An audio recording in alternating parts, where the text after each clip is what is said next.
우리 노프트 푸른교회는 흰년 정신을 실천하고 보이지 않는 성전을 짓는 교회입니다.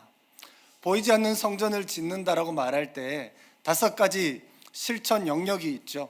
무엇입니까? 구제, 자활, 인재 양성, 그리고 선교와 통일입니다. 오늘은 보이지 않는 성전을 짓는 이 5가지 영역 중에서 통일에 대한 이야기를 나누고 싶은데요. 참고로 노프트 통일학교가 5월 26일부터 5주간 진행됩니다. 3주간은 온라인으로 진행되고요, 2주간은 오프라인으로 진행됩니다. 최고의 강사분들을 모셨습니다. 함께 해주시기를 바랍니다. 지난해 통일학교를 진행한 이후에 피드백을 하는데요, 청년들과 차세대들에게도 통일교육이 필요하다라는 이야기가 나왔습니다. 그래서 원래는 좀 더 보완하려고 했지만 통일에 대한 다양한 관점을 갖고 있거나 아예 무관심한 청년들과 차세대를 위해서 교육의 방향을 잡는 것조차 쉽지가 않았습니다. 매년 통일학교가 진행되고 있는데 강사를 선정하는 것부터 시작해서 신경 써야 할 것이 참 많습니다. 해당 주제를 균형 있게 강의해 주실 분을 찾고 있지만 통일이라는 주제가 너무 정치화되어 있어서 의도치 않게 조금이라도 정치적인 성향이 강의 중에 드러나면 많이들 어려워하십니다. 오늘 이 설교를 준비하면서 그냥 입에서 자연스럽게 흥얼거리게 된 노래가 있는데 어떤 노래일까요? 우리의 소원은 통일. 우리의 소원은 통일. 꿈에도 소원은 통일. 이 정성 다해서 통일. 통일을 이루자. 이 결에 살리는 통일, 이 나라 살리는 통일. 통일이여 어서 오라. 통일이여 오라. 옛날 사람이다 보니까 이 노래가 그냥 자연스럽게 흘러나오는 거예요. 북한에도 이와 비슷한 노래가 있습니다. 백두와 한라는 내 조국이라는 노래인데요, 2절의 가사는 이렇습니다. 슬기로운 우리 결의 한 핏줄입니다. 그리움 안고 사는 한 식솔입니다. 북과 남 형제들 서로 정을 합치면 우리 민족 하나 되는 통일이여라. 이렇게 남과 북이 하나같이 통일을 노래하지만 어떤 이들은 이제 와서 굳이 통일을 해야 하냐라고 말합니다. 통일 비용에 대한 부담에 대해서 걱정을 하기도 합니다. 통일을 해야 하는 이유도 여러 가지지만 하지 않아야 할 이유도 여러 가지입니다. 그러나 결국은 자신의 손익에 따라서 통일을 찬성하기도 하고 반대하기도 하는 것 같아서 아쉽기도 합니다. 이러한 상황이다 보니 교회에서조차 통일에 대하여 이야기한다는 것은 쉬운 일이 아닙니다. 통일의 사전적인 의미는 하나로 합치다인데요, 주로 2 이상의 국가를 통합을 의미합니다. 현대에서는 주로 분단 국가 사이에서 많이 거론되는 단어가 통일입니다. 우리나라는 1953년 7월 27일에 6.25 전쟁에 대한 휴전 협정을 맺은 이후에 지금까지 전쟁이 끝나지 않고 있습니다. 70년 넘게 전쟁이 없었으니 사실상 종전이 된 것이 아니냐라고 할 수 있겠지만 남북한은 지금도 여전히 전쟁 상태이며 그러한 관점에서 볼 때 한국 전쟁은 여전히 현재 진행형입니다. 저희 집이 파주이지 않습니까? 출퇴근 시간에 자유로를 달리다 보면 철책선이 길게 놓여져 있고 곳곳에 소초가 설치되어져 있고 군인들이 지키고 있는 장면을 보게 됩니다. 저희 첫째 아들이 강화도에서 근무를 하면서요, 해안가에 설치된 철책을 바라보며 북한의 동태를 감시하는 일을 했었습니다. 지금 둘째 아들은 현역 군인으로서 우리나라 최북단인 백령도에서 철책을 마주보며 고성능 카메라와 레이더 장비로 북한의 동향을 감시합니다. 어젯밤에도 새벽 2시부터 5시까지 이 일을 했었습니다. 우리나라는 여전히 전쟁 상태에 있기 때문입니다. 그렇기 때문에 통일을 논하기 이전에 먼저 전쟁을 멈추어야 하고 평화를 이야기하기 시작해야 합니다. 그러나 여러분도 잘 아시다시피 우리나라는 지정학적으로나 정치적인 측면에서 미, 일, 러, 중이라는 이 주변국 사이에서 아슬아슬한 줄다리기를 해야 하는 안타까운 현실에 처해 있습니다. 저는 오늘 미가서의 말씀을 중심으로 여호와께서 이루실 평화에 대하여 이야기를 나누려고 하는데요. 당시 이스라엘은 남유다와 북이스라엘로 분단되어져 있었고 주변국으로 인해 겪는 어려움 역시 컸기 때문에 미가를 통해서 하시는 하나님의 메시지에 귀를 기울여 보려고 합니다. 미가 선지자는 요담과 아하스, 히스기야 왕이 유다를 통치할 때에 사역했습니다. 당시 국제 정세 역시 참으로 풍전등화와 같은 위기 속에 있었습니다. 요담의 통치가 시작될 때에는 지난 수십 년 동안 국제 정치에 관심을 가질 만한 여력이 없었던 아수르가 746년에 디글랏 빌레셀이 왕위에 오르면서 강력한 군사력을 앞세워서 주변 국가에 대한 정복 전쟁을 해나가기 시작합니다. 아수르가 유독 위협적이었던 것은 그들의 잔혹함 때문이었죠.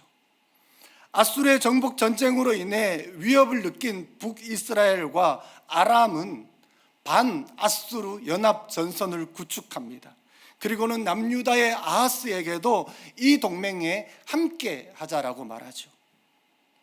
아하스는 그들의 요청을 거부하자 북이스라엘과 아람은 예루살렘을 포위하고 공격합니다. 그들은 아하스를 제거하고 자신들의 뜻에 동조하는 자를 왕위에 세우고자 했었습니다. 바로 이때에 이사야 선지자는 하나님의 구원을 선포했지만 아하스는 어리석게도 하나님께 도움을 구하기보다는 오히려 아수르 왕에게 도움을 구하게 되죠. 아하스는 많은 돈을 아수르에 보내어서 북이스라엘과 아랍 연합군을 물리쳐 달라라고 요청합니다. 이를 계기로 아수르는 가나안의 정치에 깊숙하게 관여하게 되죠.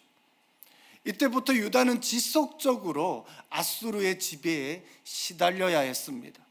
아람은 불과 1, 2년 만에 정복당했고 북이스라엘도 722년에 아수르에 의해서 멸망합니다.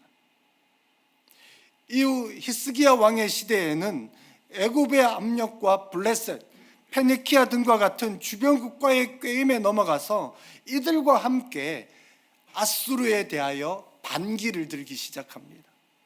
이때도 선지자 이사야는 히스기야 왕의 외교 정책이 옳지 않다라고 말했지만 소용이 없었습니다. 히스기야는 아수르의 침입에 대비해서 예루살렘 성 밖에 있는 기온샘에서 성 안으로 물을 끌어들이는 터널을 만들기도 했었는데요. 길이가 550m나 되었습니다. 전쟁 준비를 위해서 막대한 노동력이 동원되었고 또 세금으로 그 비용을 충당했기 때문에 서민들의 삶은 이루 말할 수 없이 피폐해져만 갔었습니다. 참고로 남북한의 군사 분계선이 몇 미터 정도 되는지 아십니까? 238km입니다. 파주 임진강 하구에서부터 시작해서 고성군, 강원도 고성의 동해안에 이르기까지 이르는 그 길이죠. 이곳의 지뢰만 100만 개 이상 설치되어져 있을 것으로 추정하고 있고, 우리나라는 2024년도에 59조가 넘는 국방 예산을 사용하고 있습니다. 유다의 내부 정세도 사실 좋을 리 만무했습니다.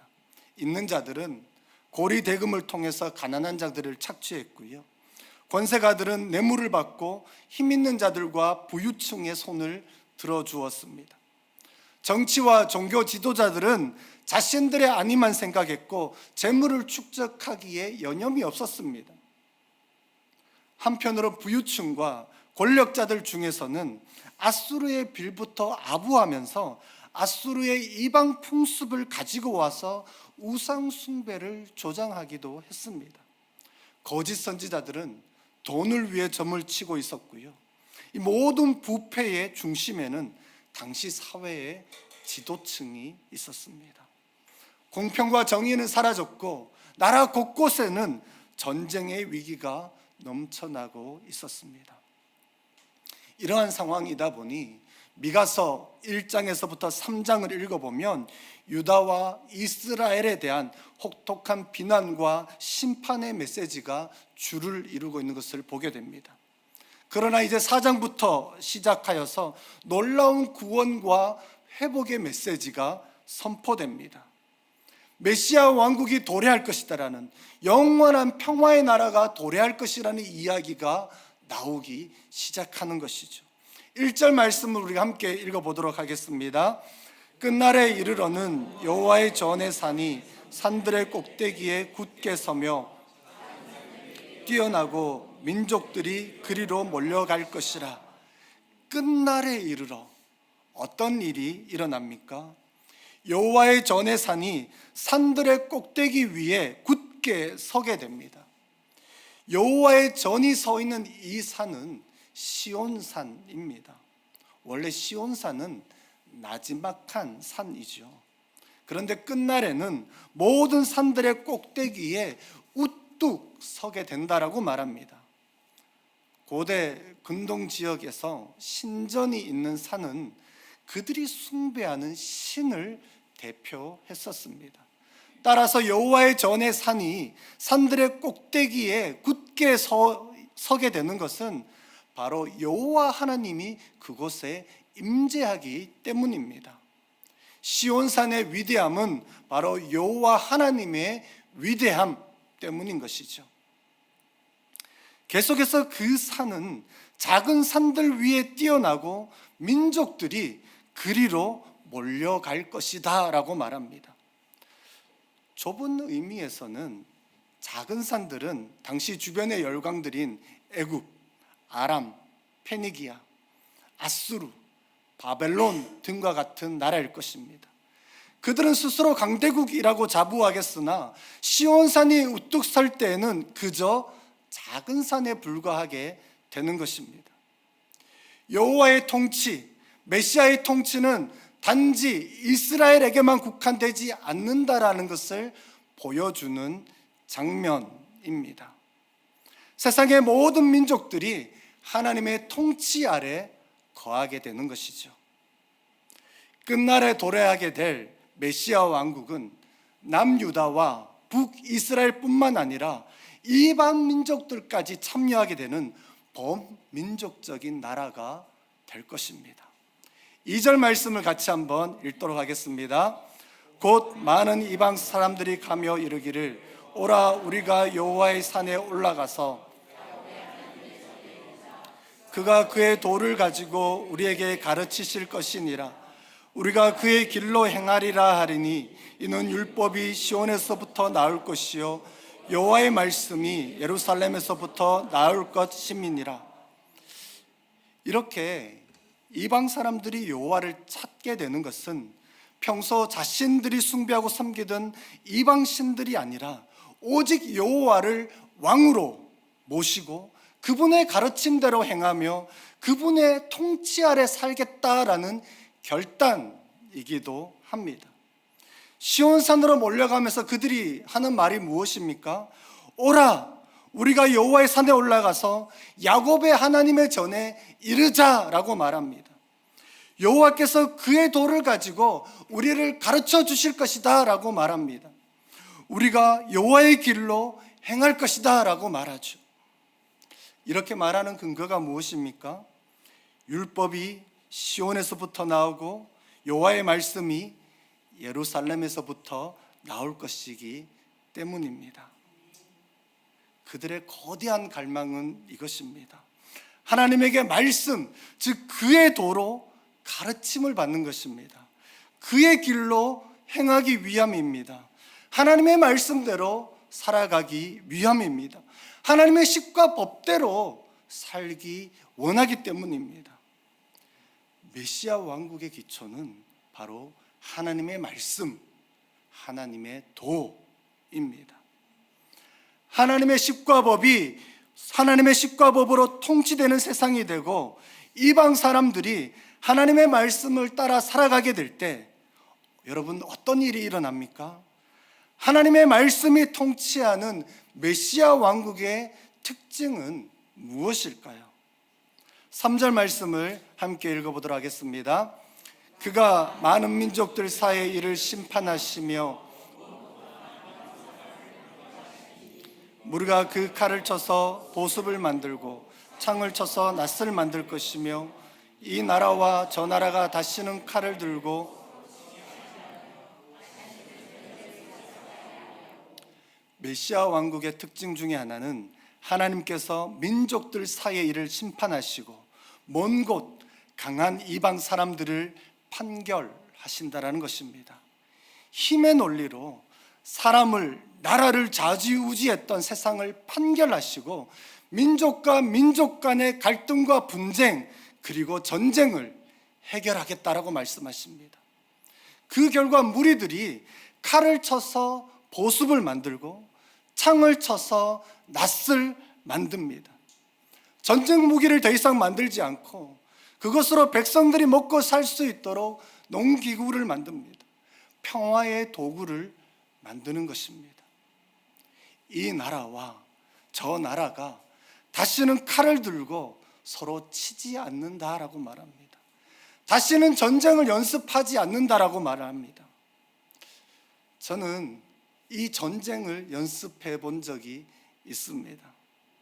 제가 군대 생활을 할 때에는 팀 스피릿 훈련이라는 것을 했었는데요. 미 해병대와 함께 연합작전으로 상륙 훈련을 했었습니다. 전쟁이 일어날 경우를 대비하여서 적진으로 상륙하기 위한 훈련이었습니다. 이러한 전쟁 연습은 그때나 지금이나 매년마다 진행되고 있죠. 이제는 저희 아들들이 이 전쟁을 연습합니다. 이렇게 서로 짓밟고 죽이기 위한 전쟁 연습, 이제 우리 시대에 끝내야 되지 않겠습니까? 다음 세대가 또다시 전쟁 연습을 하는 세상 정말 물려주고 싶지 않습니다. 지금 또 남북한 군사 분계선을 중심으로 군인들이 수없이 많은 탱크와 대포와 미사일로 무장한 채 서로를 향해 총부리를 겨누고 있습니다. 어떤 사람들은 여전히 강대강으로 나가려고 합니다. 공산 세력은 믿을 수 없다라고 말을 해요. 그들과 평화를 논하는 것은 어리석은 일이라고 말합니다. 특별히 6.25를 경험하신 분들 중에 어떤 분들은 더더욱 북한에 대해 불신과 증오가 가득하기도 합니다. 그래서 어찌하든지 더 많은 첨단 무기를 수입하고 전쟁 연습을 더 많이 해야 한다라고 말하기도 하죠. 며칠 전에 인터넷 영상을 보는 중에 알고리즘에 의해서 이렇게 보여지는 것 중에 하나가 뭐였냐면 6.25 전쟁 당시 군인들이 식사를 하는 모습이 찍힌 영상이었습니다. 영상에 찍힌 그들은 모두 평범한 젊은이였고 청춘들이었습니다. 시커멓게 그을린 얼굴에 제대로 된 반찬도 없이 밥을 먹고 있었지만 몇몇의 얼굴은 웃으면서 참으로 밝았었습니다. 누구의 자식이었고 누구의 아비들이었습니다. 저희 아버지는 6.25 참전 군인이셨습니다. 전쟁이 끝나고 나서야 집으로 돌아올 수 있었는데요, 아버지는 전쟁 후유증을 앓고 계셨습니다. 왜냐하면 다리에 총상을 입었기 때문에 늘 이 다리가 쑤시고 아파하셨습니다. 또한 전쟁으로 얻은 트라우마 때문에 언제나 수리 없이는 살 수가 없었습니다. 전쟁은 끝났지만 아버지에게 전쟁은 여전히 끝나지 않았던 것입니다. 아버지가 살아 계시는 동안에는 전쟁이 계속되었던 것이죠. 제가 어릴 때는 이것을 사실 잘 이해하지 못했습니다. 아버지가 돌아가시고 제가 결혼한 이후에 어느 날 고모님과 함께 시간을 보낼 때가 있었는데요, 그 고모로부터 아버지에 대한 이야기를 들을 수 있었습니다. 아버지가 6.25 전쟁 당시에 백마고지 전투에 참여했다라는 것입니다. 그 전투에서 비록 다리에 총상을 입기는 했지만 살아 돌아오셨다라는 것이죠. 그 이야기를 듣는데 지난날 아버지가 보여주었던 그 트라우마, 외상 후 스트레스 장애로 인한 고통에 대해서 조금은 이해할 수 있었습니다. 얼마나 무섭고 괴로웠고 아팠었을까요? 인터넷 영상에서 본 그 젊은 청년들의 모습에서 아버지의 얼굴이 오버랩이 되었습니다. 전쟁이 우리에게 남긴 것은 상처뿐입니다. 우리도 당했기 때문에 똑같이 되돌려 주어야 한다였고요, 아닙니다. 우리에게 필요한 것은 전쟁이 아닙니다. 칼과 창이 필요한 것이 아닙니다. 전쟁 연습이 더 이상 필요치 않습니다. 오히려 보습과 낯을 만들어서 평화로운 세상에서 살도록 해야 합니다. 선지자 미가가 꿈꾸는 세상은 바로 공평과 정의가 통치하는 나라, 평화로운 나라였었습니다.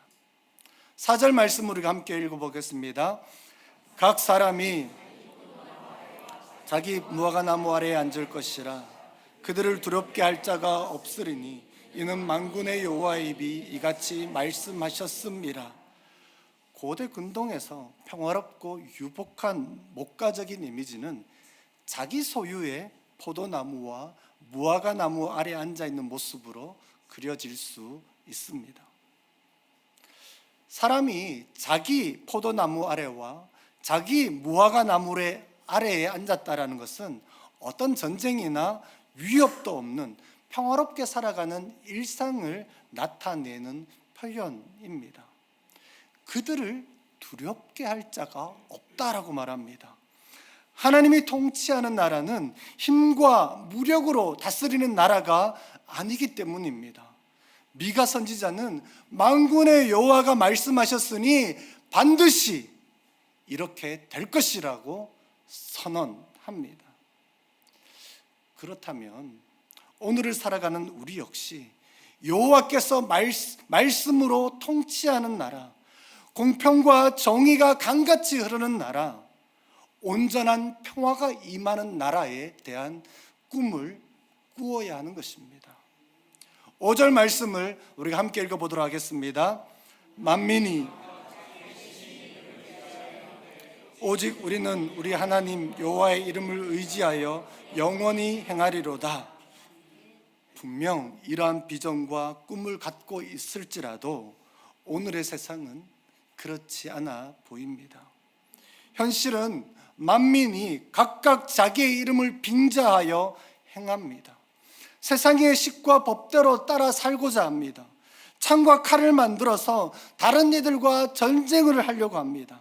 상황은 이러하지만 우리는 우리 하나님 여호와의 이름을 의지하여서 영원히 행해야 할 것입니다. 하나님께서 그 말씀으로 통치하는 삶, 하나님의 식과 법을 따르는 삶을 지속적으로 추구해 나가야 할 것입니다. 군비 경쟁하는 것이 아니라 평화를 이야기하기 시작해야 합니다. 우리 하나님은 평강의 왕이기 때문에 그렇습니다. 마지막으로 이렇게 메시아가 통치하는 세상, 여호와께서 이루실 평화는 그렇다면 언제 임하게 될까요? 오늘 본문 1절은 끝날에 이르러는 이라는 문장으로 시작되는데요, 끝날은 세 단계로 임하게 됩니다. 먼저 과거적으로는 이미 바벨론에서 남은 자들이 되돌아오는 것으로 성취되었습니다. 그 다음 현재적으로는 평강의 왕으로 오신 예수 그리스도의 초림과 더불어서 오늘날 교회를 통하여 성취되고 있습니다. 하나님의 나라가 이미 시작되었습니다. 하나님의 통치가 이미 시작되었습니다. 그리고 미래에 그리스도께서 재림하실 때에 새 하늘과 새 땅이 임하면서 온전한 평화의 시대가 도래할 것입니다. 그렇다면 현재를 살고 있는 우리 교회는, 우리들은 통일을 위해, 평화를 위해 무엇을 할 수 있을까요?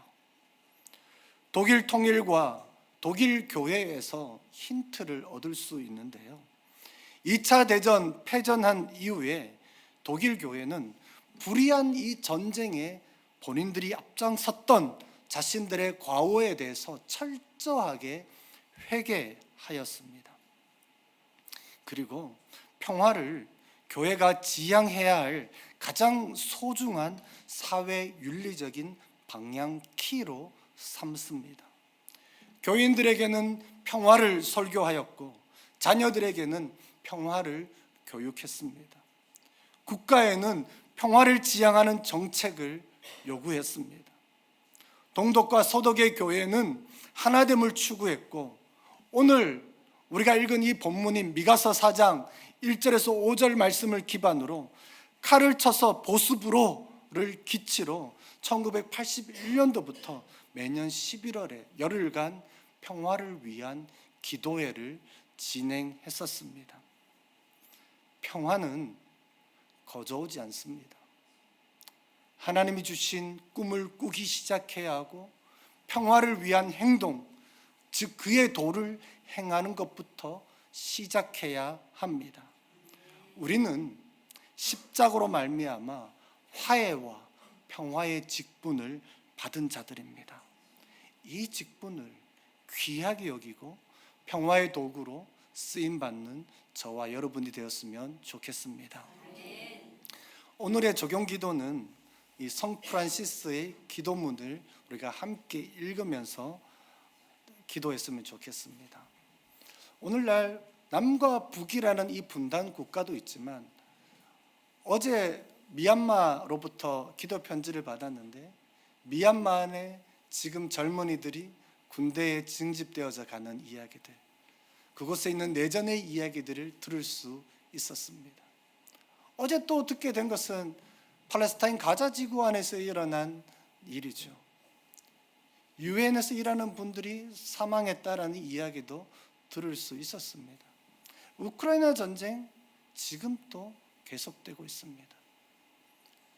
우리가 이 기도문을 함께 읽으면서 또한 기도할 때 전 세계 안에, 또 이 남과 북 안에 주님의 평강을 허락하여 주십시오라는 마음을 가지고 함께 읽으며 기도했으면 좋겠습니다. 함께 읽습니다. 주여, 나를 평화의 도구로 써주소서. 미움이 있는 곳에 사랑을, 분열이 있는 곳에 일치를, 의욕이 있는 곳에 믿음을, 그릇됨이 있는 곳에 진리를, 절망이 있는 곳에 희망을, 어둠이 있는 곳에 광명을, 슬픔이 있는 곳에 기쁨을 심게 하소서. 위로받기보다는 위로하고, 이해하기보다는 이해하며, 사랑받기보다는 사랑하게 해 주소서. 우리는 줌으로써 받고 용서함으로 용서받으며 자기를 버리고 죽음으로써 영생을 얻기 때문입니다. 아멘.